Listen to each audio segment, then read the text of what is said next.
Real Madrid getting knocked out of the Champions League is always a shocker, but losing 5-2 on aggregate to Arsenal, that is a whole different level. And to make matters worse, they actually lost the second leg at the Bernabeu, something that barely ever happens. It just hasn't been a typical UCL season for Los Blancos, and honestly, there are a bunch of reasons why.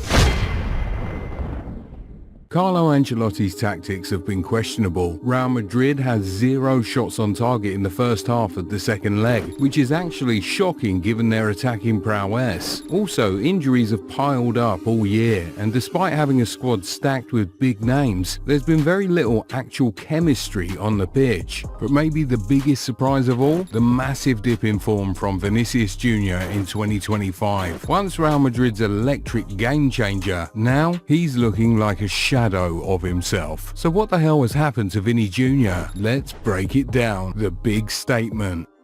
Remember when Vinicius Jr. dropped that bold tweet after Rodri bagged the Ballon d'Or? "I'll do it 10 times if I have to. They're not ready." That was some real main character energy. Madrid fans were fired up. The club even skipped the ceremony in protest. It was drama at its finest. Was Vinny robbed? Maybe. Was it a bit over the top? Definitely. But since that moment, things haven't exactly gone to plan. Instead of kicking off a revenge tour, it's felt more like a quiet detour. By Vinicius' sky-high standards, this season's been a bit of a letdown. Sure, 11 goals and 7 assists in La Liga are decent, and his 11 contributions in the Champions League help his case, but it's not exactly Ballon d'Or material. And since January, it's been pretty underwhelming. Just 7 goals and 5 assists across all competitions. For someone who claimed he'd do it 10x, we haven't even seen it once at that level. Madrid needed their superstar to show up, and so far it feels like Vinny hasn't even taken the stage. What happens from here? It might just define the rest of Madrid's season.